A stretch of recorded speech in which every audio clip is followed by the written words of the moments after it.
గడిచిన 24 గంటల్లో మనకు రాయలసీమలో 1 లేదా 2 చోట్ల, అలాగే కోస్తాంధ్రప్రదేశ్‌లో కొన్ని చోట్ల వర్షపాతం నమోదు కాగా, అత్యధికంగా రాయలసీమలోని పలమనేరులో 6 సెంటీమీటర్లు, అలాగే పలాసలో 6 సెంటీమీటర్ల వర్షపాతం నమోదు కావడం జరిగింది.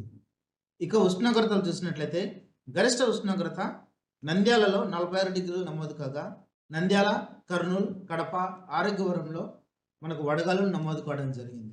ఇక ప్రస్తుతం ఈరోజు చూసినట్లయితే ద్రోణి లేదా గాలుల కోత తూర్పు విదర్భ నుండి ఉత్తర తమిళనాడు వరకు, తెలంగాణ మరియు అంతర్గత కర్ణాటక మీదుగా సగటు సముద్ర మట్టానికి 1.5 కిలోమీటర్ల వరకు విస్తరించి ఉంది.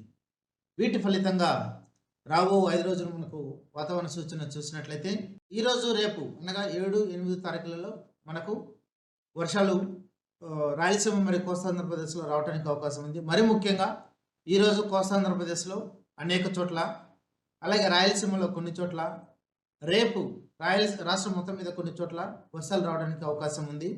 రాబో 5 రోజులు కూడా మనకు రాయలసీమ మరియు కోస్తాంధ్రప్రదేశ్లో ఉరుములతో మెరుపులు సంభవించడానికి అవకాశాలు ఉన్నాయి.